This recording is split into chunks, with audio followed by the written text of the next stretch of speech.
Nuevamente muy buenos días, sean bienvenidos a esta reunión que empieza a volverse una reunión tradicional de la Universidad Abierta y a Distancia. En nombre del doctor Francisco Cervantes, rector de esta universidad, les damos la más cordial bienvenida.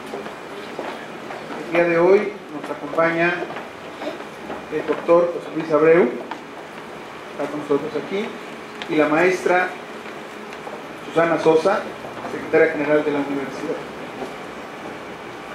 El día de hoy tendremos la plática interactiva, que además así ha sido asociada, sobre el Laboratorio de Innovación en Tecnología Educativa. Le cedo la palabra a la maestra Susana para que nos platique sobre esta. Muchas gracias.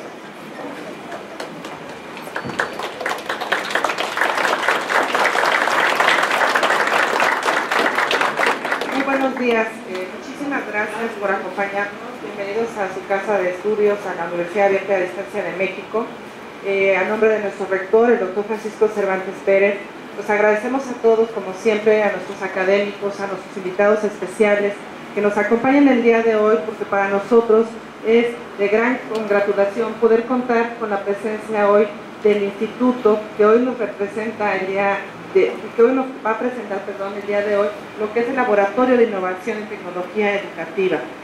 Vale la pena mencionar que el día de hoy nos acompañan nuestros invitados especiales, como bien les decía, el doctor Alejandro Acuña Limón, en representación del licenciado Guillermo Kelly Salinas, director general del Instituto Latinoamericano de la Comunicación, el ICE. Muchas gracias por acompañarnos.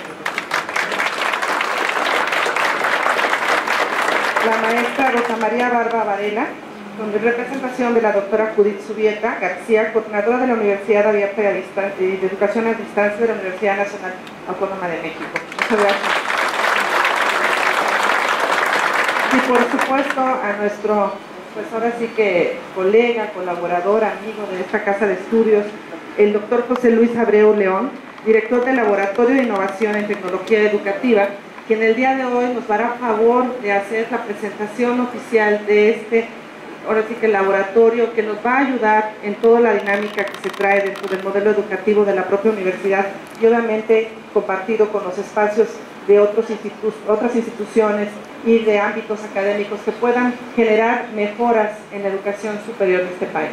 Entonces, vamos a pedirle al doctor que esta mañana nos haga favor de presentarnos el proyecto UN100, el cual consiste en 100 unidades didácticas interactivas sobre matemáticas y física a nivel licenciatura. Como ustedes saben, las matemáticas es una ciencia formal basada en el razonamiento lógico y en el uso de la abstracción, una capacidad que sabemos que es necesaria para la formación de nuestros estudiantes, de cualquier área o disciplina científica. Es por eso que, reconociendo la importancia de temas como este, estamos muy agradecidos porque hoy compartan con nosotros los investigadores y académicos del ITE para que podamos conocerlos y poder hacer uso apropiado de estos recursos. Gracias. Me voy a permitir presentar al doctor José Luis Abreu León. El doctor José Luis Abreu León es egresado de la licenciatura en Física de la Facultad de Ciencias de la UNAM y tiene un doctorado en Matemáticas del Instituto Tecnológico de Massachusetts. Ha sido profesor de la Facultad de Ciencias de la misma UNAM, fue miembro fundador del Centro de Investigaciones Matemáticas de la ciudad de Guanajuato, ha sido investigador y también director del Instituto de Investigación y Matemáticas Aplicadas de la UNAM. Profesor autónomo en España, especializado en desarrollo de software educativo. Ha sido director técnico del proyecto Malted de la Comisión Europea, director de desarrollo tecnológico del Instituto Latinoamericano de la Comunicación Educativa. Es fundador del ITE, este Laboratorio de Innovación en Tecnología Educativa. Actualmente es académico en el Instituto de Matemáticas de la UNAM y director de LIT. Creador de Descartes y Arquímedes, de estos proyectos, ¿no?, de los filósofos originales. Herramientas en las que se producen contenidos educativos interactivos de matemáticas y física en España, México y otros países. Sus principales intereses son la enseñanza y difusión de las matemáticas el desarrollo de herramientas de autor para la creación de contenidos interactivos digitales y su publicación a través de la red y la internet, para apoyo de la enseñanza, la difusión y la investigación. Démosle un fuerte aplauso y la bienvenida al doctor José Luis. Muchas gracias.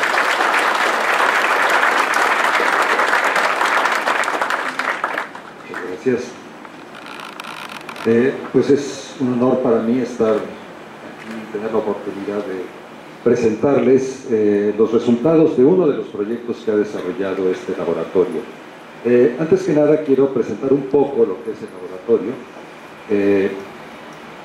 La presentación de hoy va a ser sobre un subproyecto o un proyecto que se llama UNCIEN, que ya se describió, que ya lo fue descrito un poco.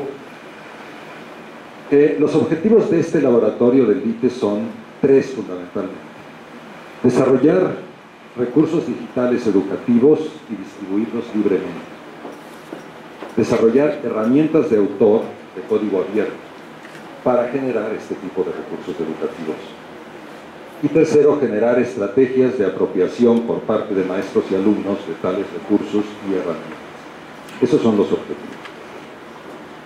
El ITE está formado por un grupo de personas dedicadas profesionalmente a esos objetivos y que se ha ido conformando desde hace más de 8 años, cuando se desarrollaron muchos de los recursos educativos interactivos de los proyectos en ciclomedia y telesecundaria.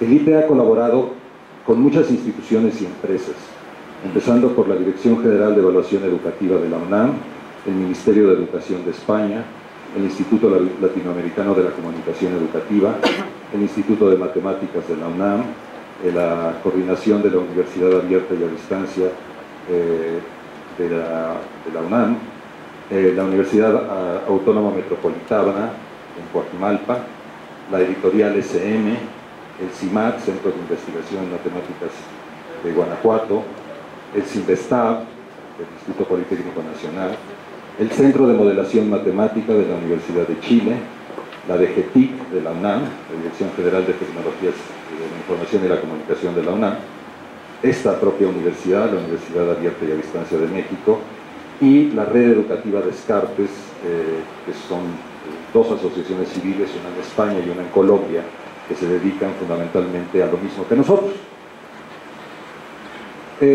Con el nombre del ITE, este grupo existe desde el año 2009, desde finales del 2009. Fue acogido por la Asociación Mexicana para la Innovación en Tecnología Educativa, la AMITE, entre el 2010 y el 2013, y a partir del 2014 se constituye en una asociación civil. Estamos en ese proceso.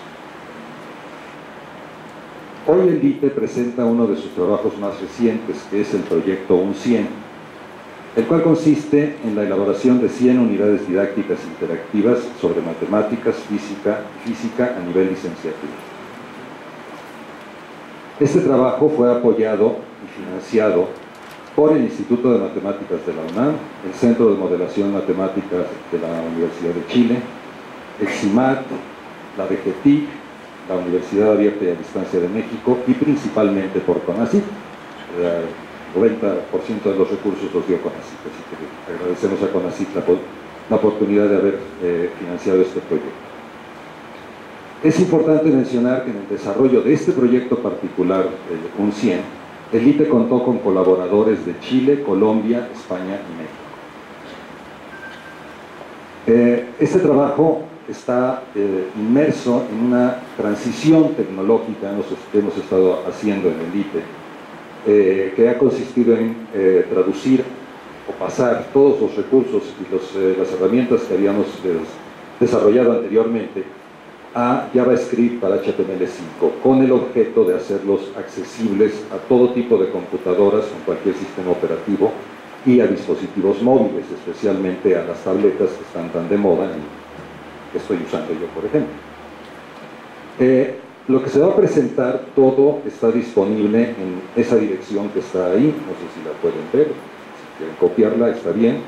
Es la dirección de arquimedes.matem.unam.mx/UNCIEN, y en la dirección de abajo pueden ustedes acceder a los trabajos los resultados de los trabajos del ITE, de otros trabajos del ITE, aparte de este proyecto concreto. Bien, vamos a entrar ya en materia. El proyecto UN-100, aquí tengo una lista de las personas que colaboraron, digo, no se trata de que lean los nombres, sino de que vean que la lista es larga, de las personas que colaboraron en el desarrollo de estas 100 unidades didácticas. Y en esta lista, por supuesto, están únicamente incluidos los desarrolladores y académicos, no están incluidos las personas que trabajaron en el desarrollo de las herramientas o en el diseño gráfico, en la ilustración, etc. Son solamente las personas que están consideradas como autores. Como ya dije, hubo un grupo de España que desarrollaron 20 o 21 unidades de las 100 que vamos a presentar. En Colombia se desarrollaron 20. En Chile desarrollamos 7, aunque solo 2 están contenidas aquí. Y finalmente en México desarrollamos las otras. Entonces es un proyecto que ha sido ampliamente colaborativo. También quiero mencionar que en este proyecto, desde un principio, la Universidad Abierta y a Distancia, el doctor Cervantes, estuvo muy interesado y nos pidieron específicamente desarrollar algunas unidades en cierta dirección, particularmente las que se desarrollaron específicamente para la Universidad Abierta y a Distancia, fueron en áreas de ingeniería, en la estática, etc. Y muchas de ellas fueron desarrolladas en Colombia, por ejemplo. O sea que es un proyecto realmente muy colaborativo.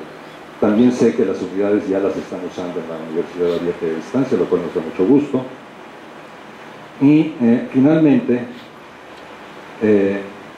esta es la página principal de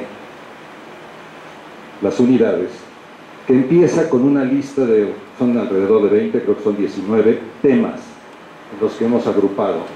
Hay temas de álgebra lineal, cálculo de una variable, cálculo de varias variables, combinatoria, etcétera, etcétera. 3 de geometría, lógica, conjuntos y categoría, matemáticas de la computación, etcétera, termodinámica, variable compleja. Pues hay un poquito de todo. No se cubren todas estas materias, estamos muy lejos de tener cubierto todos los contenidos educativos de nivel universitario de matemáticas, pero sí se han abarcado temas muy variados, como pueden ver ustedes. Nada más les voy a pasar así una lista de que vean. Cada una de estas cosas representa una unidad interactiva. Esta es, por ejemplo, la de introducción al cálculo. Lo único que pueden ver ustedes es una imagen de esa unidad interactiva y la descripción. En esta página están todas ellas. Son 100. Estoy presumiendo por el número. Realmente, si ustedes se ponen a analizar, 100 unidades son un montón de unidades didácticas. Y, por supuesto, no podemos presentarles todas ellas, ni es nuestra intención hacerlo. Más bien, todavía no llegamos. Lo que quiero hacer es dos cosas. Por mi parte, presentarles una unidad didáctica de ellas a fondo, analizando su contenido y, más que su contenido, su estructura y la filosofía que tiene dentro. Entonces voy a elegir la primera en ese sentido. Después darles una idea un poquito más general de otras herramientas, de otras unidades similares. Y después pasarán algunos de mis colaboradores a presentar unidades algunas unidades más, y en particular algunas que fueron hechas con una herramienta o con una idea de diálogos interactivos, que es muy interesante. Pues voy a comenzar con la del área del triángulo. Estoy conectado a internet y estoy usando una tableta. Esa es una cosa que quiero que lo sepan, porque precisamente el objetivo de todo este trabajo ha sido desarrollar unidades didácticas que puedan correr en tabletas y dispositivos móviles. El área del triángulo. El área del triángulo, todo el mundo pensará, es la cosa más trivial del mundo, ¿verdad? Pues no es nada trivial. Ni siquiera la fórmula de base por altura sobre 2, haciendo un análisis de entre mis compañeros matemáticos, investigadores que publican en grandes revistas internacionales, etc. Si les pido que me demuestren la fórmula para calcular el área de un triángulo, la mitad no lo sabe hacer, y es porque es ese tipo de cosas que se toman por garantizadas. Por otro lado, no es un tema tan simple como parece tampoco para la gente que lo aprende en la primaria, porque como este video que voy a indicar aquí, que de hecho perdón, antes que tal vez el video no lo debería presentar, bueno, ahí va. Todas las unidades didácticas tienen 4 momentos. El primero es motivación, y la motivación casi siempre es un video. Muchas veces no tuvimos que hacer videos, porque encontramos videos maravillosos en YouTube que estaban a disposición del público y simplemente hicimos vínculos a estos videos. Por supuesto, sí se hace una búsqueda, no se toma cualquiera de ellos. Este es un video muy bien hecho, hecho en Nueva Zelanda. Lo único que hicimos fue ponerle subtítulos. En él señala, por ejemplo, la importancia de que cualquiera de los lados del triángulo puede tomarse como base.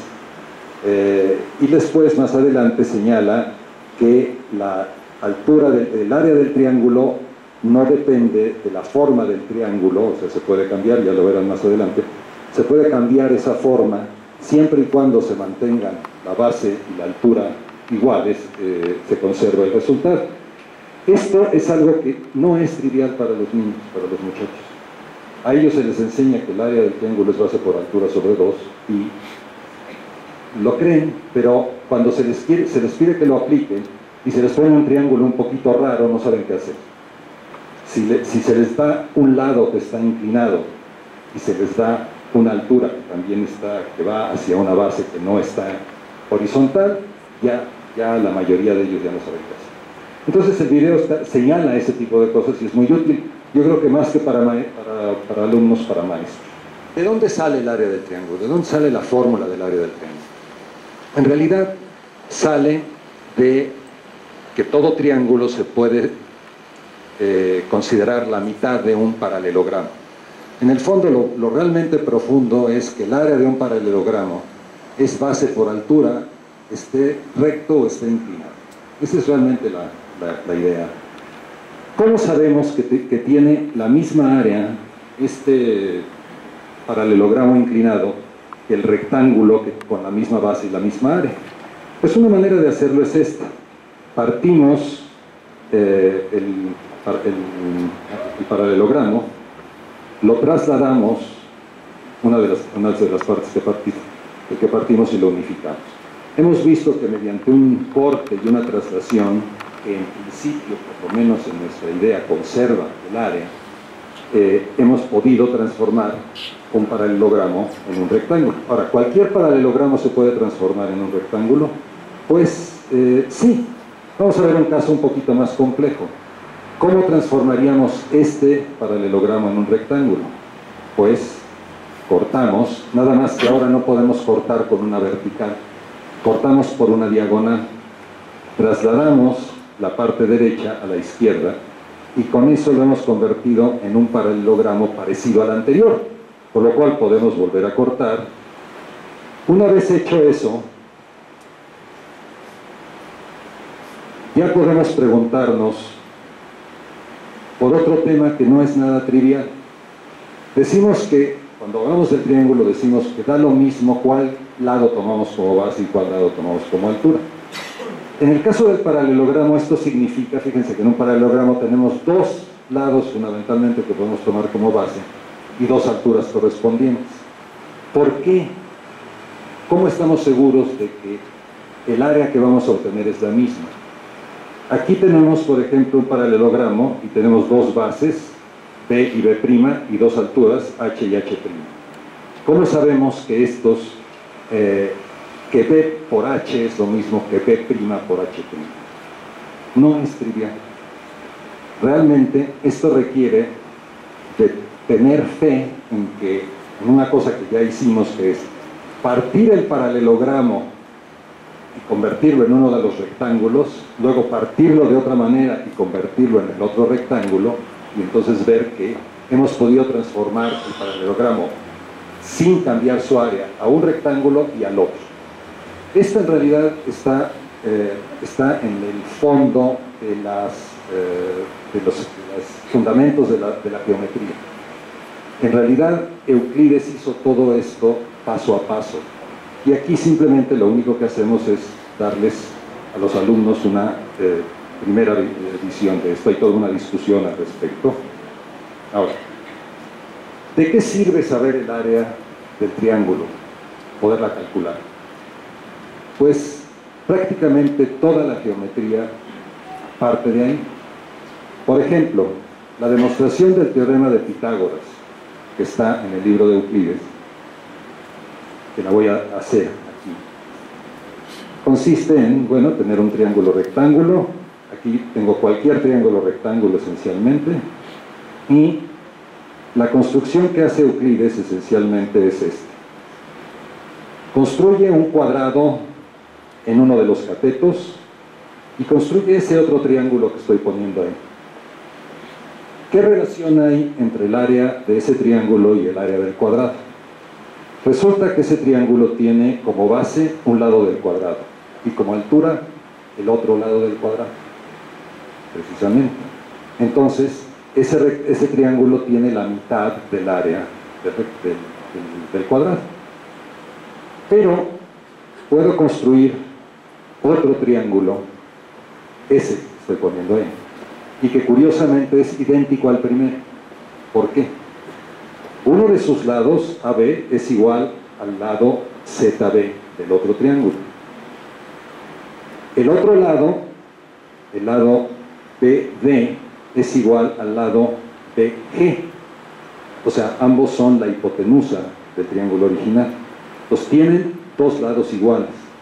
Y el ángulo entre esos dos lados es el mismo, porque es este ángulo, el ángulo ABG, al cual le hemos agregado para llegar a uno de ellos un ángulo recto, y para llegar al otro ángulo recto. Esto hace que estos dos triángulos son iguales, por lo tanto tienen la misma área. El siguiente paso es mostrar que si ahora tomo como base la hipotenusa, es decir, el lado BD, la altura sería ese pedacito que me falta para el pedacito del lado bueno, yo no lo voy a poner, el lado B, no sé qué, que es el área de este rectángulo. Es decir, la demostración lo que nos lleva es a que el área del cuadrado es igual al área de este rectángulo. Estos dos áreas amarillas son iguales. Pero si eso es igual, por simetría, el otro cuadrado también tiene la misma área que el otro rectángulo. Y esos dos rectángulos son precisamente el área del cuadrado de la hipotenusa. Esa es la demostración de Pitágoras. ¿Por qué le estoy haciendo? No les estoy dando una clase, simplemente les estoy diciendo cómo es que, primero, por un lado, el teorema de Pitágoras es consecuencia de la fórmula base por altura sobre 2, lo cual nos hace sospechar, caray, esta fórmula no es tan simple, ¿no? Finalmente tiene consecuencias importantes. La primera y la más importante es una demostración del teorema de Pitágoras. Hay miles de demostraciones del teorema de Pitágoras. No, exageré, cientos, nada más. Pero esta es la de Euclides, la que Euclides puso en su libro, y por alguna razón la puso, porque en su idea es la que utiliza menos herramientas matemáticas. La otra es para mostrar cómo, desde una forma interactiva, es más fácil para un maestro explicar en una clase una demostración que hacer un dibujo a toda prisa del pizarrón mal hecho, y no acordarse de algún detalle, etc. Aquí tenemos una clase preparada perfectamente, ya depurada, y que uno puede dar fácilmente. ¿Qué otra consecuencia hay del teorema de la fórmula de base por altura sobre 2? Pues otra consecuencia es lo que se llama la fórmula de Herón. Si queremos calcular el área de un triángulo y solamente tenemos los lados de ese triángulo, hay una fórmula que nos dice, aquí está, la voy a tratar de exhibir en grande, que si tomamos el semiperímetro, es decir, sumamos todos los lados y los dividimos entre 2, y eso es el semiperímetro definimos como el semiperímetro del triángulo, entonces el área es esta raíz cuadrada de S por S menos A, por S menos B, por S menos C. Es una fórmula tremendamente difícil de demostrar, pero difícil esencialmente porque requiere de mucha manipulación algebraica. Aquí está la demostración, aquí está hecha, está lista, y va en dos partes, y fundamentalmente consiste en dividir el triángulo en dos triángulos rectángulos y reducir el caso al teorema de Pitágoras. Entonces, como ya hay gente aquí que ha escuchado otras pláticas mías recientemente, estoy tratando de convencer a todo el mundo de que lo más importante que no saben nuestros alumnos y que deberían saber es geometría básica. Este tipo de cosas son realmente importantes y, aunque no lo crean, casi todos los teoremas de la geometría se pueden demostrar a partir de base por altura sobre 2, del teorema de Pitágoras y de esta otra cosa que les voy a mostrar aquí ya por último para terminar el análisis de esta unidad, que es la ley de las proporciones, la ley de los triángulos semejantes. La ley de los triángulos semejantes es una de las herramientas más poderosas de la geometría, también lo más simple. ¿Cómo se demuestra? Hay varias demostraciones, pero hay una que solamente requiere del concepto de área y del teorema de Pitágoras que ya demostramos. Esta demostración esencialmente consiste en lo siguiente. Primero consideramos que los dos triángulos que tenemos y que son semejantes son rectángulos y los colocamos de esta manera. Estos dos rectángulos, el rectángulo de arriba a la izquierda y el de abajo a la derecha, es fácil convencerse de que tienen la misma área. ¿Por qué? Pues porque consiste de dos triángulos iguales a los que les hemos quitado pedazos iguales, esencialmente. Si ustedes lo ven, van a darse cuenta de ello. Esto hace que A por B' sea igual a A' por B, y de ahí simplemente se despeja y se obtiene la relación A entre A' es igual a B entre B'. La relación de los triángulos semejantes se obtiene para los catetos de rectángulos semejantes. Si queremos incluir la hipotenusa, simplemente hay que aplicar el teorema de Pitágoras. A partir de que los catetos cumplen la relación del teorema de Pitágoras, sacamos, y aquí está hecho, que también se cumple la relación para los catetos.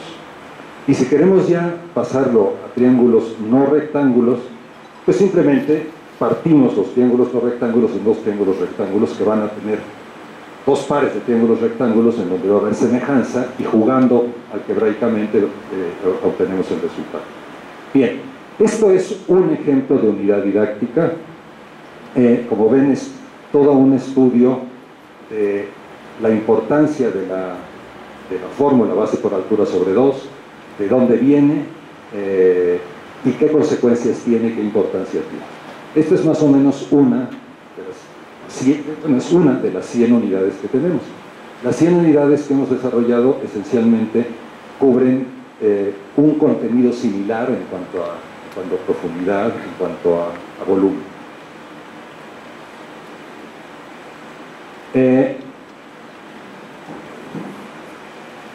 Creo que ya me pasé de tiempo.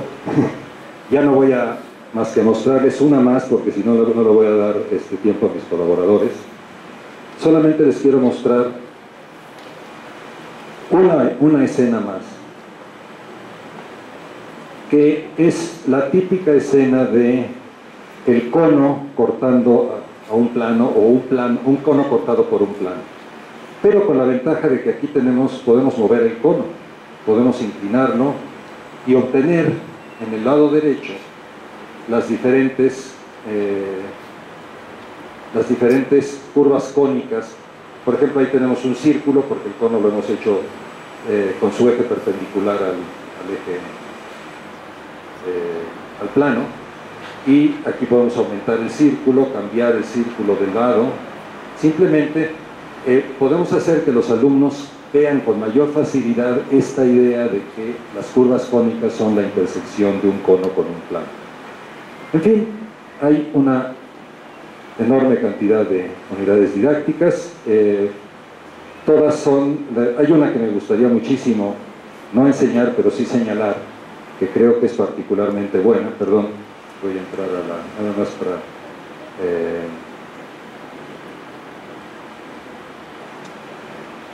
esta, la de aplicaciones de la trigonometría.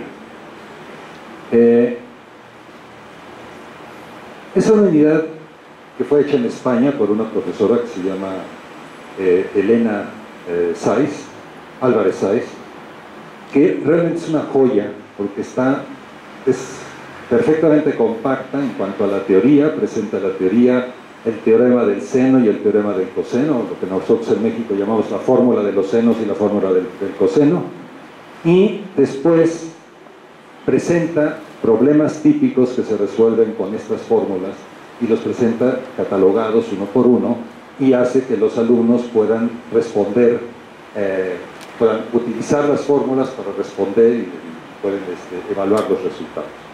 Bien, para seguirles mostrando algunas de estas unidades, voy a presentarles al maestro Alejandro Radillo, que les voy a mostrar algunas de las otras unidades. Yo les voy a hablar un poco de otras áreas en el UN100 también. Un poco más sobre otras de las áreas que no han sido tocadas. Por ejemplo, hay un área de combinatoria que aborda 3 secciones. Básicamente son permutaciones y combinaciones. Ahorita voy a hablar un poco más de esta. El teorema de Pi, que es un teorema que nos permite calcular el área de un triángulo siempre cuando sus puntos caen en los vértices de una retícula. Y redes de mundo pequeño, que son redes que permiten, bueno, es una demostración de que la conexión e interconexión de diversos puntos o estos enlaces pueden ser pocos y asociar una gran cantidad de elementos. Les voy a mostrar a manera de ejemplo la primera, que es permutaciones y combinaciones. Se introduce, por ejemplo, el concepto de factorial. Es un concepto, son fórmulas que normalmente uno las ve y dan miedo, ¿no? Llaman la atención más. Entonces se introduce la fórmula, por ejemplo, y cómo se calcula para diversos ejemplos, y se hace mención que es de uso en lo que ya serían las permutaciones y las combinaciones. Este es un tema que a mí en lo particular, muchas personas dicen que es trivial. Yo creo que es una de las cosas más importantes que debe de manejar un alumno. Por ejemplo, las permutaciones, sobre todo cuándo utilizar una y cuándo utilizar la otra. Las permutaciones, viene la fórmula, uno puede, por ejemplo, poner las permutaciones, en este caso son 8 y 5, entonces uno podría meter los datos, evaluar la fórmula, que es lo que nos hace esto, y determinar el número de permutaciones. Se hace mención que en la permutación el orden sí importa, mientras que en el caso de las combinaciones este orden no importa. También aquí se pueden meter los datos y obtener un resultado. Esto se puede mostrar al alumno y el alumno puede ver, funciona, pero no necesariamente saber por qué. La lección puede ser en este sentido una herramienta como complementaria al tema como tal, que se puede reforzar en la parte de desarrollo ya utilizando ejemplos, ¿no? En este caso se tiene la regla de la multiplicación, en donde son combinaciones, o bueno, más bien son permutaciones de elementos que son independientes uno del otro. Entonces aquí, por ejemplo, es simplemente el producto de las 3. Por cada 7 camisas yo puedo tener 5 zapatos, y por cada una de esas 7 por 5 opciones puedo tener 2 faldas, por ejemplo, ¿no? Entonces son ese tipo de cosas, este tipo de problemas lo que se está abordando. Ya aquí a manera de ejercicios, por ejemplo, yo siento que esta unidad se podría aprovechar en el sentido de, ok, si yo cubro permutaciones y planteo esa pregunta a uno de los alumnos, ¿cómo podría tratar de resolverlo? ¿cómo podría él determinar si son permutaciones, combinaciones o simplemente multiplicaciones? Entonces es ubicar primero el tipo de problema, es decir, bueno, me están pidiendo formas de ordenar 3 automóviles, entonces está implicando un orden, entonces tiene que ser una permutación. Más adelante se puede, por ejemplo, hacer también un ejercicio de combinaciones en donde se ve que, pues sí, las combinaciones, las permutaciones nos dan todos los órdenes posibles, pero pues igual, si no nos interesa el orden, podríamos dividir para descartar descartar aquellas situaciones en que el orden no importa, y dividir entre el número de formas ordenadas del mismo, y eso nos va a dar lo que son las combinaciones, y así podemos, por ejemplo, deducir la fórmula de una combinación a partir de la de una permutación. Es una manera clara en que ya el alumno puede empezarla a recordar.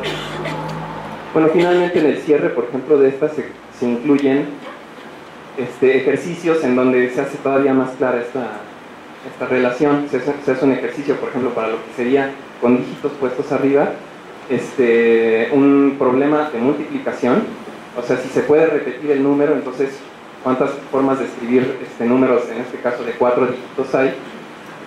Si no se pueden repetir los números, entonces se reduce a un problema de permutaciones, y si no importa el orden al sacarlo, se reduce a un problema de combinaciones. Entonces se hace una relación ya más razonable, más como palpable entre estas tres. Y bueno, es un problema que, aunque se ve muy inocente, aparece en una gran cantidad de cosas. Por ejemplo, en la física estadística, este tipo de problemas aparece en todos lados, y es algo que se puede empezar a dar a los alumnos de una forma ya más fuerte pues desde el principio. En economía y finanzas se encuentran una unidad de teoría de juegos que se aboca más que nada al equilibrio de Nash, una de la ley de la oferta y la demanda para hacer muestra de la relación entre el precio y la cantidad de algún material que se esté vendiendo, y dos unidades que son valores presente y futuro de una serie uniforme y de un gradiente aritmético que tienen ya un contexto más financiero. Otra de las áreas es la de geofísica, que consta de una unidad sobre la ley de Darcy y el equilibrio, el flujo de agua en materiales porosos. Tiene una gran aplicabilidad para, por ejemplo, la diseminación de contaminantes en agua. Otra de las áreas es lógica de conjuntos y categoría. Esta consta inicialmente, por ejemplo, del diagrama de Venn, el que todos conocemos. Posteriormente se complementa con una de los diagramas de Carroll y mapas de Carnot, que son especies de cuadrículas donde se van descartando o poniendo las partes en los conjuntos. Es una forma alternativa de verlo y un poco más clara. Y tres unidades que son de las categorías, como una extensión a la teoría de conjuntos clásica. También se incluye una de lógica proposicional, que es más que nada la abordaje de operadores lógicos. Posteriormente hay un área de física general, involucra varias unidades. La primera es del tiro parabólico. Eso les voy a hablar ahorita un poco más. Hay una del movimiento browniano, el efecto fotoeléctrico como una de las motivaciones también de la cuántica, el decaimiento nuclear, la radiación de cuerpo negro, otro de los problemas que dieron origen a la cuántica, la ecuación de onda en una dimensión, que aborda la ecuación de Schrödinger, campos eléctricos en los conductores, porque se comportan como tal, el hecho de que se cancelen en el interior y sean perpendiculares a la superficie, y finalmente la difracción de Bragg para ver la utilidad de los rayos X, por ejemplo, en cristalografía. Esta la quiero abordar rápidamente, nada más para enseñarles algo interesante que también puede ser para los alumnos. En la parte de desarrollo se muestra una construcción de la trayectoria del tiro parabólico, que consiste en lo siguiente. Uno tiene, por ejemplo, me voy a bajar para que la puedan ver. Tienen uno el vector, que es el del lanzamiento, digámoslo así. Se construye una circunferencia en lo que vendría siendo el punto máximo si se hiciera con este vector un tiro vertical. Es decir, si yo este vector lo pongo aquí, sería el punto máximo que alcanza mi parábola. Y se refleja este ángulo de aquí sobre este ángulo de acá sobre el vector, y se ve la intersección en la circunferencia. Esto va a ser un foco de una parábola y la directriz de la parábola va a ser precisamente la altura máxima en el tiro vertical. Resulta que así es una forma de construir el tiro parabólico. Adicionalmente pueden ver que se puede hacer un envolvente de todas las posibles trayectorias y da una parábola con el foco en el punto de lanzamiento y la directriz en 2 veces la altura máxima del tiro. Lo interesante de esto es que si uno a esta construcción le asigna, así como mágicamente, un valor a la velocidad, se puede demostrar que efectivamente sí es una construcción válida, se respeta la conservación de la energía. Entonces es una forma en que a mí me gusta esta unidad porque muestra a los alumnos que a veces en la ciencia aparecen cosas que uno no sabe por qué son, pero son. Entonces, cuando uno ve esto, puede después buscar la razón de esto, pero por ejemplo aquí ya se tiene algo poderoso que es la conservación de la energía. Entonces dice uno, bueno, si se está respetando esto, ya me indica, me sugiere que vamos por el camino correcto. Ya por ejemplo, en la parte del cierre se proporciona una demostración de por qué esa construcción es válida. O sea, deduciendo esa construcción y también que al utilizar, o cómo a partir de la conservación de la energía podemos llegar a que esa es la expresión de la velocidad. Entonces es una forma bastante interesante de ver que la ciencia no siempre sigue una dirección, hay veces que sigue.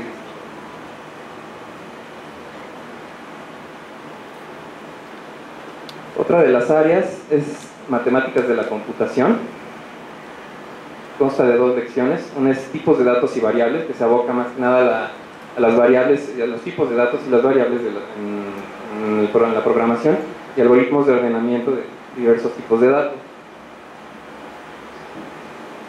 Otra de las áreas es mecánica y estática, era la que mencionaba el doctor Abreu, que son varias unidades, son 7 unidades hechas en Colombia que se encargan de, más que nada, las matemáticas acopladas a la ingeniería, que es esfuerzos por precisión en vigas, momentos de inercia, torcas, diagrama de cuerpo libre, equilibrio estático, momentos de fuerza y equilibrio de cuerpo rígido, fuerzas distribuidas, fuerzas internas, todo esto se aborda en estas unidades, todas ellas fueron desarrolladas en Colombia.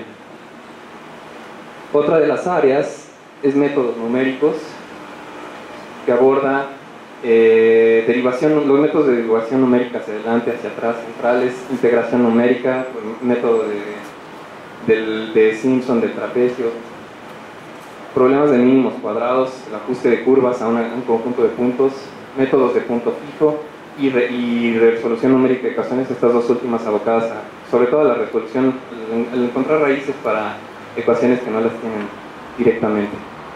Y finalmente, de las que les voy a presentar, hay una que es fractales y caos, consta de 3, son 2 de fractales y una de caos determinista en la ecuación logística.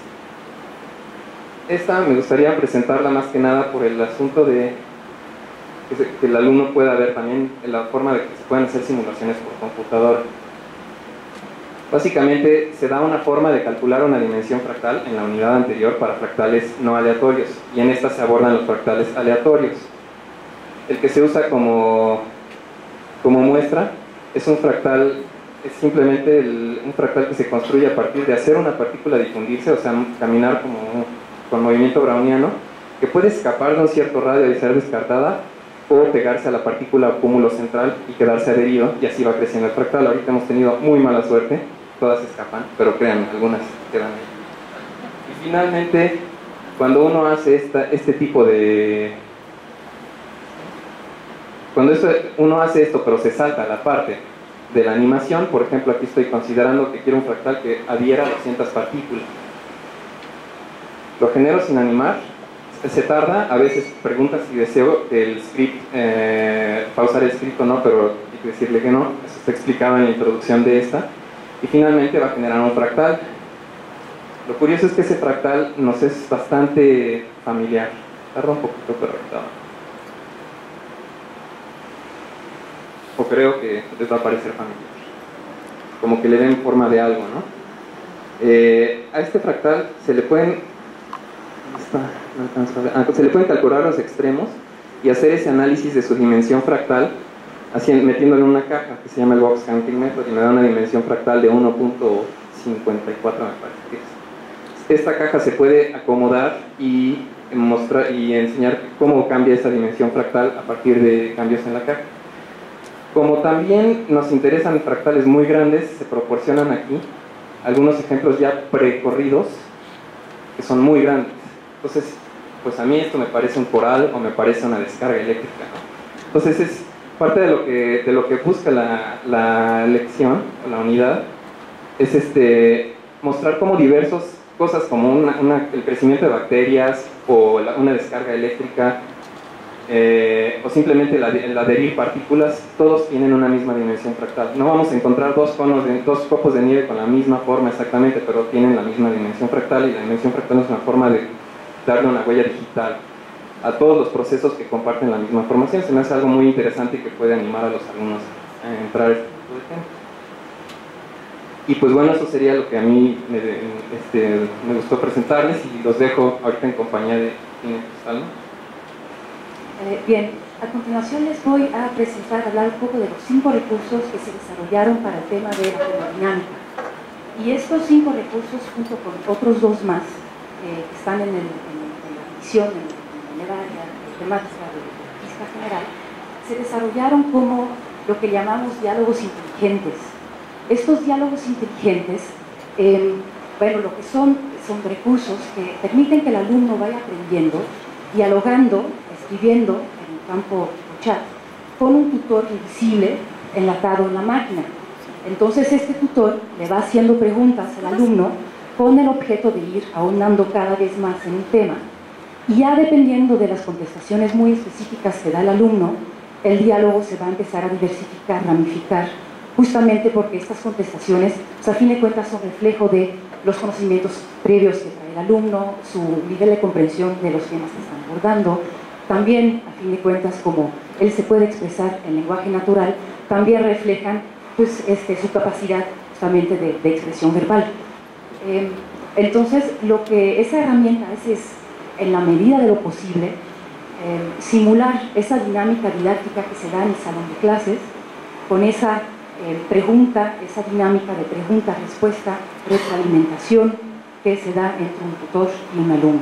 Pero además, aquí también, aprovechando la tecnología, estas conversaciones son enriquecidas por lo que llamamos micromundos, que son recursos interactivos y de multimedia que se despliegan de manera paralela al desarrollo de la conversación y que a veces solo sirven para ilustrar simplemente los conceptos que se abordan en el diálogo, pero muy a menudo también sirven para que el alumno vaya explorando los conceptos que se abordan, para que él vaya observando fenómenos, para que haga inferencias, para que formule hipótesis, etc.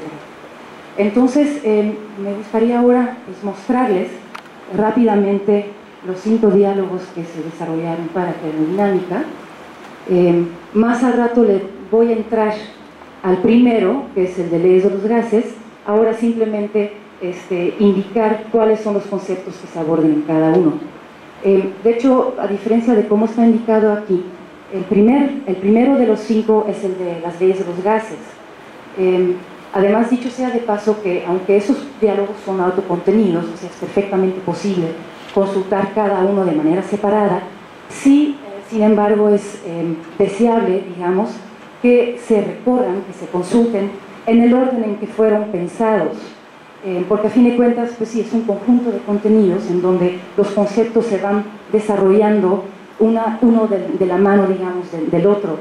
Entonces, sería primero leyes de los gases, después conceptos básicos de la termodinámica, que son calor y temperatura, luego sigue el de la primera ley de la termodinámica, que es la ley de la conservación de la energía, máquina térmica, y luego entropía, o la segunda ley de la termodinámica. En el primero, leyes de los gases, de hecho, justamente esa confusión en el orden de los diálogos se debe a que pues, el primer diálogo estaba pensado para abordar justamente los conceptos básicos de temperatura y calor, pero ahí esos conceptos se explican con base en el comportamiento de los gases. Entonces sí nos pareció muy adecuado también dedicar un diálogo a ese tema de las leyes de los gases, Aquí con la motivación de que el alumno averigüe de qué manera funciona exactamente una olla a presión. Entonces ya se desarrolla ese tema pasando por la ley de Boyle, por la ley general de los gases y también por la ley de Gay-Lussac. En este diálogo, uno de los experimentos que se observa es de la compresión isotérmica de un gas, es decir, una compresión sin que cambie la temperatura. Y eso se dice muy fácilmente, pues vamos a hacer una compresión, pero ¿de qué manera conservo esa temperatura? ¿De qué manera hago que se mantenga estable? Bueno, pues eso, como dije, se dice fácil, pero en la realidad pues requiere de una serie de condiciones. Eso justamente es el experimento que ya da pie al segundo diálogo, porque ahí se explica que, bueno, cuando uno comprime un gas, pues lo que pasa es que se va aumentando la energía interna del gas, eso se refleja en un aumento de la temperatura, que ya está nuestro primer concepto básico, y entonces para que justamente no suba esa temperatura, lo que tenemos que hacer es enfriar el sistema y hacer que esa energía generada, más bien transferida, se vaya escapando, digamos, del sistema en forma de calor. Entonces ahí ya está nuestro segundo concepto. El tercer diálogo, que es el de la conservación de la energía, ahí esta ley se va analizando a través de varios ejemplos más o menos de la vida cotidiana. Primero un ejemplo de la física mecánica, perdón, me estaba escapando la palabra, en donde se hace un análisis de un carrito que va recorriendo un tramo de una montaña rusa, en donde la energía se va transformando de potencial a cinética y viceversa. Luego se trabajan ya con sistemas termodinámicos, como es, por ejemplo, la preparación muy de la antigüita de un chocolate de Oaxaca, en donde justamente el trabajo que se hace se va convirtiendo en una energía térmica para el sistema. Luego también se retoma justamente la compresión isotérmica de un gas, y ese ejemplo ya se usa para que el alumno mismo vaya infiriendo lo que es ya la expresión simbólica o matemática de esta ley, para luego ya aplicarlas a otros ejemplos más, como es, por ejemplo, este globo aerostático y qué pasa cuando empieza a subir. El cuarto diálogo habla de la máquina térmica, una máquina térmica. De hecho, ofrece un repaso, digamos, de los conceptos que se dieron en los tres diálogos anteriores, a través de un análisis fase por fase de esta máquina térmica, que lo que hace es convertir calor en trabajo mecánico y en el proceso va elevando. De hecho, este diálogo sí lo voy a abrir rápidamente para que vean esta maquinita. Entonces, la motivación también. Como ven, como todos los recursos, también estos diálogos siempre tienen sus 4 secciones. Entonces, en este diálogo se hace un análisis de esta máquina paso a paso, justamente para que el alumno vaya repasando los conceptos de calor, temperatura, conservación de energía, las leyes de los gases, que además aquí se agrega la ley de Charles, que es la que se usa, la que está aquí obrando justamente en el momento en que se calienta, se mantiene estable la presión sobre el sistema.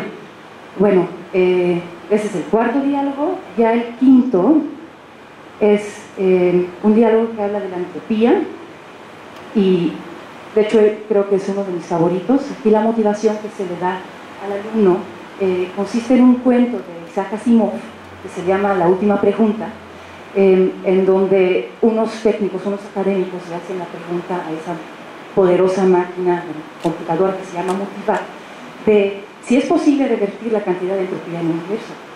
Y la computadora contesta diciendo que, pues, por favor, denme un poco más de tiempo para dar una contestación. Entonces, de esa manera se da ese gancho al alumno, tratando de despertar justamente su interés en el tema, hablando de esa posibilidad de una muerte térmica del universo y lanzándole la pregunta si es posible que el universo se quede sin energía si tenemos una primera ley de la termodinámica que justamente habla de una conservación de la energía. Entonces, nuevamente, a través de este mecanismo de preguntas-respuestas, pues el alumno solo pues va, pues con sus propias palabras, sus propias formulaciones, pues va entendiendo cada vez más el concepto de la entropía y la segunda ley de la termodinámica en sus distintas definiciones, digamos.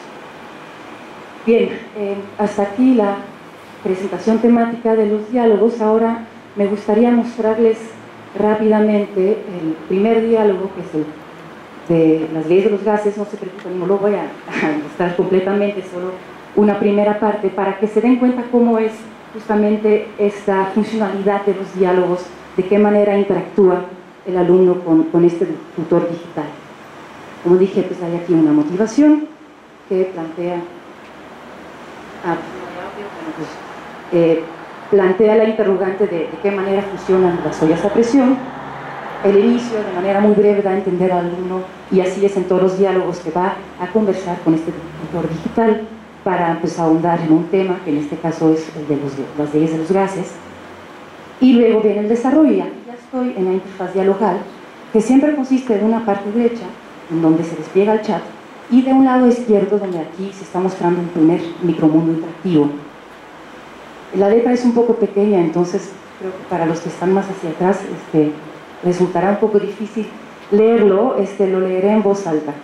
Para comprender cómo funciona una olla a presión, conviene explorar algunos fenómenos relacionados con la compresión de los gases. A la izquierda se muestra un gas contenido en un cilindro cerrado con pistón. Mira la animación y contesta. ¿Qué es lo que puedes observar que sucede con el gas al aplicar más presión sobre él? Entonces, bueno, sencillo, hago clic en animar, y ¿qué veo? Y aquí también es importante mencionar que justamente este análisis hay toda una serie de algoritmos que hacen un análisis semántico, justamente para poder darnos una idea de qué es el significado de lo que está contestando el alumno, que además también cuenta con algoritmos de corrección ortográfica. Entonces, a breve voy a empezar a contestar con algunos errores de ortografía para que vean que aún así, hasta cierto grado, obviamente, si hay dentro de una misma palabra ya muchísimos errores, pues ya no lo va a poder reconocer, sobre todo si es una palabra corta, ¿no? Pero sí, hasta cierto grado, sí hay esos algoritmos de corrección ortográfica. Además, pues, la idea es también que el alumno se pueda expresar en su propio lenguaje. Entonces, no estamos esperando que vaya a usar las palabras exactamente correctas, sino que pues, puede, por ejemplo, en este caso, hablar de una tapa en vez de un émbolo, ¿no? Entonces, lo más obvio que uno puede observar es que pues, se baja la tapa. Tengo que escribir aquí con una mano, así que es un poco más lento. Entonces contesta al tutor, es cierto que baja el émbolo del cilindro, pero ¿qué sucede con el gas? Ocurren dos cosas. Bueno, pues el gas, está claro que el gas se comprime, ¿no? Por ejemplo, estoy escribiendo comprime, se me fue una M. En efecto, lo más evidente es la reducción en el volumen del gas. También se observa otro fenómeno, ¿cuál? Pues aquí es bien posible que el alumno no sabe, y se vale, obviamente, decir que no sé. Entonces, otra vez la contestación del tutor, vuelve a ver la animación y fíjate en el termómetro. Pues aquí ya tengo una pista, bueno, pues vamos a hacer lo mismo, reinicio, animo nuevamente, y no sé si ustedes lo alcanzan a ver, pero se nota que la temperatura del gas va subiendo. Bueno, pues resulta que el gas se calienta, ¿verdad? Se calienta. Correcto, también aumentó un poco su temperatura. Luego ya está usando este mismo sistema, ya desplegando valores de presión, de volumen.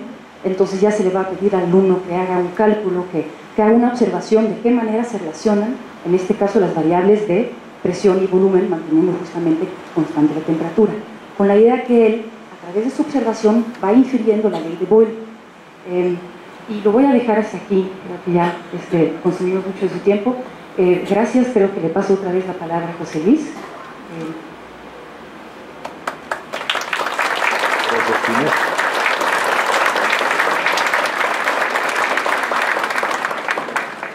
Bueno, ya me escondieron mi tableta. Voy a volver a la tableta, pero en realidad creo que ya no quiero exhibir más cosas. Simplemente quiero terminar con algunas reflexiones. Esto que hemos presentado a toda carrera, y como ven, requeriríamos realmente de varios días de conferencias de estas para presentar todo. Fue un trabajo que yo mismo estoy sorprendido de la cantidad que se pudo hacer. Curiosamente se pudo hacer porque colaboró mucha gente que estaba ansiosa de hacer materiales de este estilo, y le dimos la oportunidad de pagarles un poco para hacerlo. No crean que les pagamos gran cosa, pero cada unidad de estas, les voy a decir, costó alrededor de 20,000 pesos, cada unidad. Piensen que estas unidades tienen muchísimo trabajo, programación, hay un montón de cosas detrás de ellas. Bien, la gente no lo hizo por el dinero, sino lo hizo porque tenía ideas que quería expresar, y de esta manera conseguimos muchas personas voluntarias que se entraron al proyecto y realmente nos ofrecieron algunos resultados maravillosos. La idea que tenemos nosotros es continuar con este proyecto. Nos parece que hay muchos materiales más que se pueden desarrollar, pero aquí quiero hacer dos reflexiones. En primer lugar, ¿para qué estamos haciendo estos materiales? Nada más porque son bonitos, porque los podemos exhibir en un auditorio como este. Pues no, pero desafortunadamente, en gran medida, a eso se han reducido. No estos específicamente, pero sí muchos de los materiales que hemos hecho. Por eso, uno de los objetivos del ITE, el tercer objetivo, si ustedes recuerdan, es desarrollar o generar estrategias de apropiación de las tecnologías o de este tipo de materiales por parte de maestros y alumnos. No es fácil, créanme, no es fácil. Yo doy clase en la Facultad de Ciencias en las mejores condiciones imaginables, y durante todo el semestre pasado no pude conectar el proyector, ¿no? ¿Por qué? Porque no había corriente eléctrica en el salón de clases. Este año tengo un salón mucho mejor donde sí hay corriente eléctrica. Ahora, si yo, el profesor José Luis Abreu de la Facultad de Ciencias, no pudo conectar su proyector en un salón de clases, pues ¿qué podemos esperar que le ocurra a un maestro de secundaria, por ejemplo, o de preparatoria, en alguna preparatoria por ahí? Realmente este tipo de cosas son complicadas de utilizar, y nos falta mucho de desarrollo de estrategias de infraestructura para poder utilizarlas. Tenemos demasiadas computadoras en realidad, hay un montón de computadoras repartidas por todo el país, pero no se usan mucho, y los materiales no llegan a las computadoras, ¿no? Hay situaciones en donde, por ejemplo, el director de una escuela pues no deja usar los materiales en las computadoras porque los materiales no los vayan a descomponer los maestros, ¿no? Hay situaciones verdaderamente patéticas. Bueno, entonces, en lugar de profundizar en ese campo, quiero señalar dos o tres líneas positivas. Bueno, en primer lugar, en la Universidad Abierta y a Distancia, estos materiales o este tipo de materiales, no necesariamente estos que enseñamos, pero algunos de ellos y otros que se pueden hacer y que pensamos hacer en colaboración con los equipos académicos de la Universidad Abierta y a Distancia, son no convenientes, sino realmente necesarios, porque es muy difícil, y todo el mundo sabe que llevar una educación abierta y a distancia con materiales únicamente textuales, con puros PDFs, pues es una cosa que es muy pobre, ¿no? Y hoy en día sí les podemos ofrecer a los alumnos de los sistemas abiertos y a distancia materiales más ricos, desde videos hasta materiales interactivos como estos que estamos hablando. Ahora, en mi opinión también estamos en pañales en ese sentido. Quizás lo que ustedes vean les parezca muy bueno, yo creo, impresiona, se ve bien, yo sé que se ve bien, pero realmente el uso de esos materiales ya por parte de un alumno, tenemos que estudiarlo, tenemos que conocer qué dificultades se encuentran, tenemos que conocer si les sirve, o cuáles les sirven y cuáles no. Y de eso no hemos conseguido apoyo financiero para hacer estudios en esa dirección. Ha sido de lo más difícil. Hemos logrado conseguir apoyo financiero para desarrollar materiales, pero parece que las autoridades quieren desarrollar materiales, y los materiales pues ya están desarrollados, ¿no? Ya solitos se van a repartir, solitos van a llegar al salón de clase. No es así.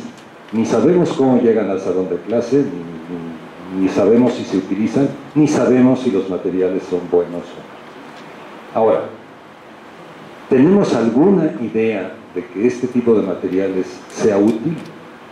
Pues yo tengo dos ejemplos y creo que son muy buenos.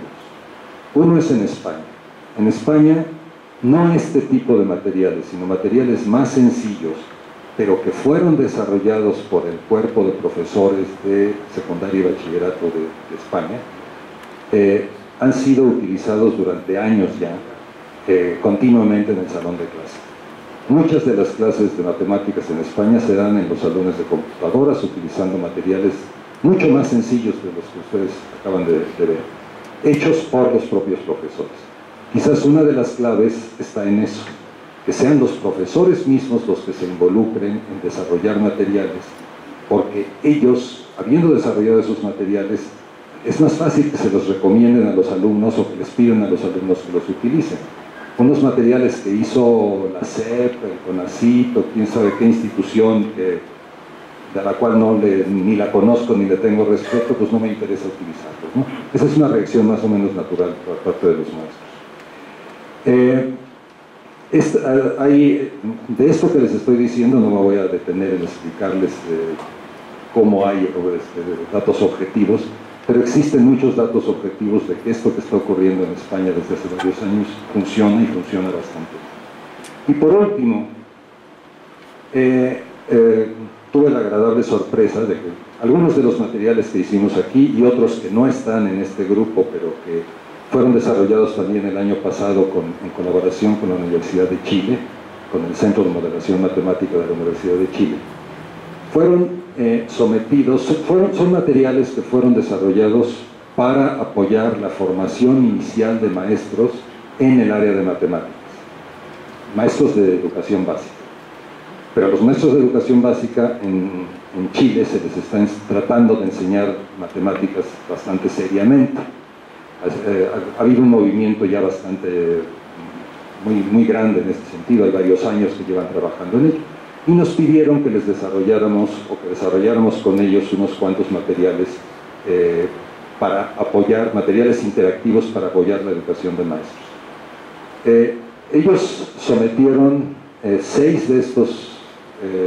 utilizaron 6 de estos recursos que desarrollamos con ellos en alrededor de 15 o 17 universidades chilenas donde están educando maestros. Cada uno de los recursos fue utilizado para aprender por entre 100 y 200 maestros. Es la experimentación más grande de la que yo tengo noticia en este sentido. Y se hizo un estudio estadístico con unas encuestas que le hicieron a todos estos estudiantes de maestría, para ser maestros, de pedagogía, se llama ya la carrera, y los resultados son realmente sorprendentes. Son muy positivos. Les hicieron 13 preguntas, de las 13 preguntas, todas eran contestar muy mal, regular, bien o muy bien, sobre distintos aspectos de la ventaja que podría tener este tipo de materiales, de lo que ellos sacaban como ventaja de estudiar en este tipo de materiales. Todos los resultados estuvieron muy por el lado positivo, y en preguntas abiertas como, a ver, ¿sirve de algo? ¿Es útil este material para aprender algo de matemáticas? Normalmente la respuesta positiva era del 95, del 98% que sí, contra 2 o 3% que no. Entonces es el primer estudio objetivo que tenemos. Ustedes les pueden sorprender, esto parece muy simple, pero no hay otros estudios objetivos de uso de materiales tecnológicos en el aula. Y esto es algo que nos hace mucha falta hacer. Entonces, uno de los proyectos que quiero proponerle al rector de esta universidad es colaborar con el grupo de Chile, que realmente ya tienen experiencia en hacer este tipo de experimentación, para que nos ayuden a diseñar experimentaciones de este estilo en esta universidad o en otras universidades con los materiales que hemos venido desarrollando. Y por último, la otra cosa es que todos estos materiales, si ustedes los ven en detalle, les van a encontrar errores. Yo les encuentro errores a cada rato. Pero hay un fenómeno que tenemos que aprender de una cultura como la suiza. Las cosas se arreglan, no se tiran. Todo es arreglable, y sobre todo si no está impreso, porque 5.000 libros impresos que tienen un error, pues estamos fritos. Pero cuando es algo que está en internet, arreglarlo cuesta 5 minutos, con una falta de ortografía se puede arreglar un momentito y no pasa nada, ¿no? Entonces necesitamos desarrollar también una cultura de corregir, arreglar y mejorar las cosas que hemos desarrollado, valorarlas, porque hay mucho trabajo metido ahí dentro. Créanme que este trabajo que se presentó aquí no es el trabajo del año pasado, porque este es el resultado de muchos años, de mucha gente que ha estado pensando en estas cosas y que se le dio la oportunidad de expresarlo en un momento. Hay mucho trabajo acumulado aquí, yo creo que es muy valioso. A lo mejor 2 o 3 unidades hay que tirarlas a la basura, pero las otras seguro que se pueden mejorar y algunas ya están muy bien. Entonces, bueno, pues esto es lo que les quería yo decir y con esto termino. Les agradezco mucho su atención. Muchas gracias. Agradecemos al doctor José Luis Abreu y a su equipo esta interesante y además pues motivadora sesión de trabajo del día de hoy. Antes de pasar al siguiente punto, nos faltó mencionar a algunos de nuestros invitados. El día de hoy está con nosotros la maestra Marcela Santillán Nieto de la Universidad Pedagógica Nacional. Maestra, bienvenida. Muchas gracias. Está con nosotros también el biólogo Rodrigo Vidal Tamayo, que acude en representación de la doctora Julia Tagüeña del CONACYT.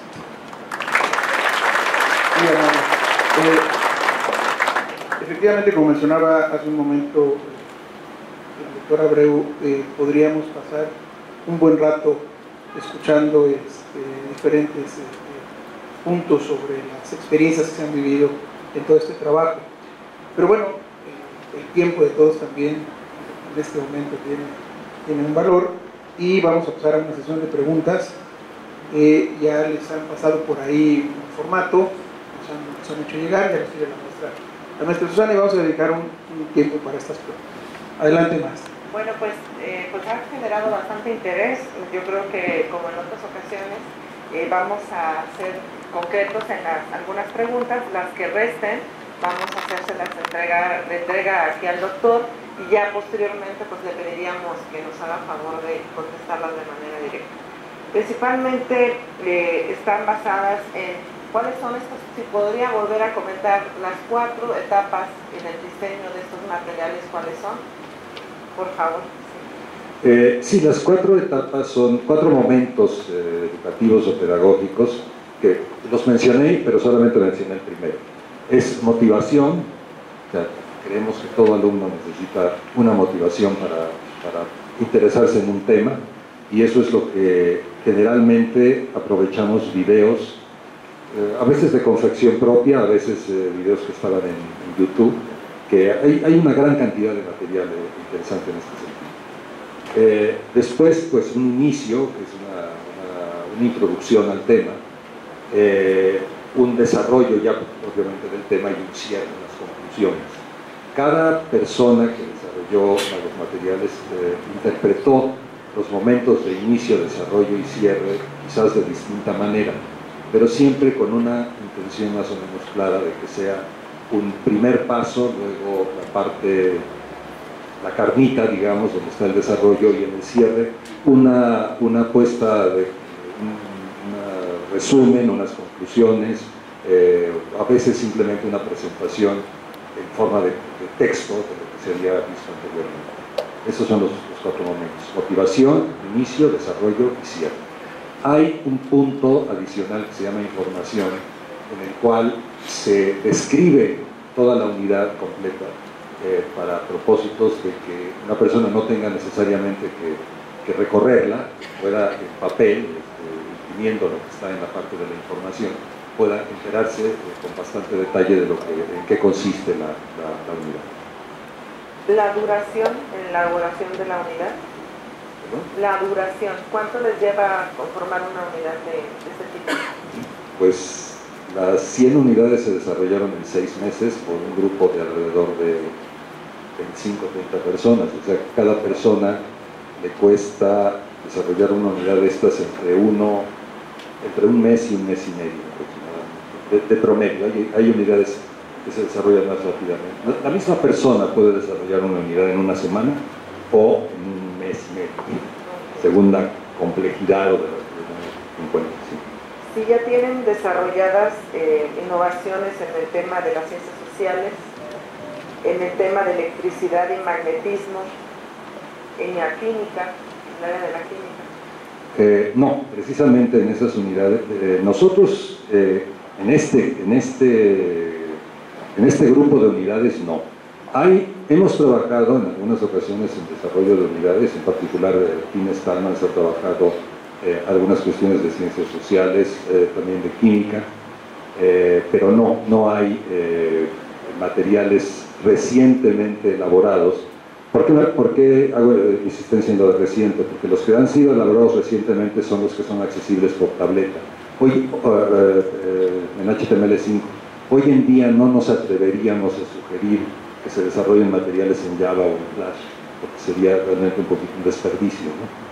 Entonces, estamos queriendo adaptar los materiales que ya están hechos en estas áreas y bueno, y hay planes para desarrollarlos, pero sobre todo los desarrollados actualmente son de matemáticas y física. Curiosamente, el electromagnetismo es un área que por alguna razón se quedó en el tintero, pero que sí, de hecho yo tengo algunas cosas ya medio desarrolladas, pero no publicadas en esa área. Sí. También está en la lista. Ok, de acuerdo a qué tan accesibles son estos recursos, si son herramientas libres, si se pueden descargar y portarlas en un USB. Totalmente libres, gratuitas, distribuibles, pueden hacer con ellas todo lo que quieran.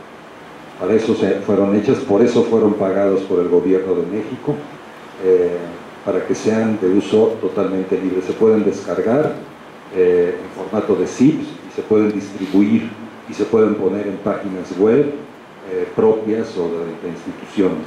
No hay ninguna limitación en ese sentido. Y aquí hay un tema más sobre el ámbito de acuerdo a lo que ustedes expusieron, se mencionó que el diálogo con el tutor virtual se da con las palabras y vocabulario de los estudiantes. ¿Hay alguna teoría de apropiación social del conocimiento detrás del proyecto UNCIEN? Sería sobre el proyecto de diálogos y eso lo tendría que responder Tine, aunque yo creo que tal como está hecha la pregunta, la respuesta sería no. Pero la idea, no sé si en efecto estoy entendiendo exactamente bien la pregunta, pero sí, lo que sí está estudiado y confirmado es que siempre y cuando un alumno puede apropiarse del conocimiento a través de su propio lenguaje, es mucho mejor brindarle la posibilidad de que él vaya justamente formulando sus ideas, haciendo ese análisis, contestando de manera muy específica a lo que contestó el alumno, en vez de presentarle, por ejemplo, una lista de opciones que ya están predefinidas. Toda la idea de los diálogos es que justamente el alumno a cada momento vaya reflexionando, que vaya observando, que vaya influyendo y que además lo haga a través del lenguaje, justamente porque es una ayuda pues, en la apropiación del conocimiento. Obviamente pues también pues aquí lo que se está usando es un modelo en la medida de lo posible pues, muy constructivista, ¿no? Para ponerle algún nombre, digamos. Y por eso también los diálogos, pues hay temas que no se van a prestar tanto para hacer un diálogo, cuando justamente son cuestiones muy memorísticas o muy pues, de memorización, pues no vale tanto la pena hacer un diálogo, pues justamente los temas que sí se prestan a la reflexión, al hacer deducciones, inducciones, esos temas sí son los que fomentamos que se pudieran trabajar como un diálogo. No sé si contesté bien la pregunta.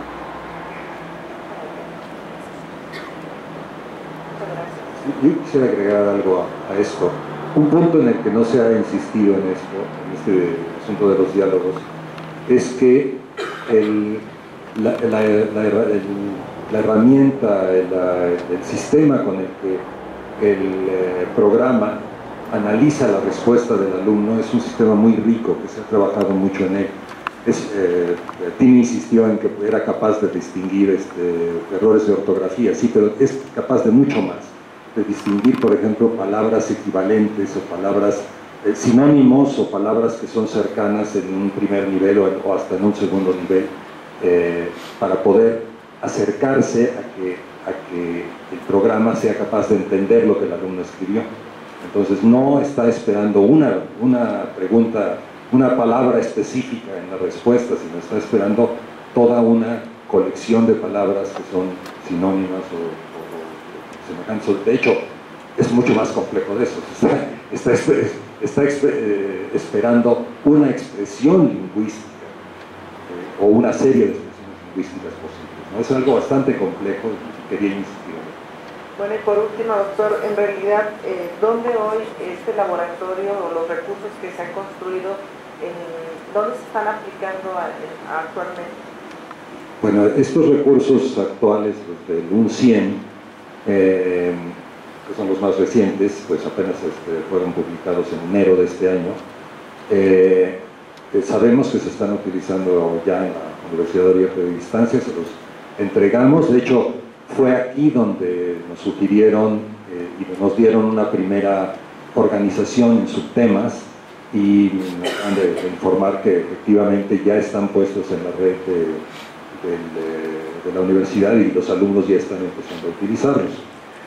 Como ya dije, en Chile, aunque son solo 2 de los de aquí, pero hay otros 6 que utilizaron, estos ya los han utilizado bastante extensamente durante, fue prácticamente a finales del año pasado, cuando todavía ni siquiera se había terminado el proyecto, pero ya los estaban utilizando. Y donde sí se están utilizando muchísimo es en España y en Colombia. Todo lo que hacemos aquí, como ellos lo pueden descargar y están pendientes de las cosas que hacemos, lo descargan, lo utilizan, lo modifican, siempre dan crédito, por supuesto. Entonces el nombre de personas de México que han desarrollado materiales aquí está por todo el mundo. Me acaban de entregar, por ejemplo, bueno, me acaban de informar que se publicaron 3 libros digitales en Colombia basados en recursos que fueron hechos en España, Colombia y México. Entonces muchas personas ahora ya tienen ahí su nombre en unos libros digitales publicados en Colombia, ¿no? Esto es algo que, precisamente por lo libre que es la distribución, no podemos nosotros tener una idea de cuántos se están utilizando. Sabemos que en México la utilización es poca, o creemos que es poca. A veces nos sorprendemos que en un pueblo de Oaxaca los están usando, ¿no? Pero bueno, pero en donde sí sabemos que se utilizan intensivamente es en España y Colombia. Gracias. Muchas gracias, doctor Abreu. Muchas gracias a las personas que preguntaron, y como bien mencionó la maestra Susana Sosa, va a seguir abierto esto para que puedan seguir consultando.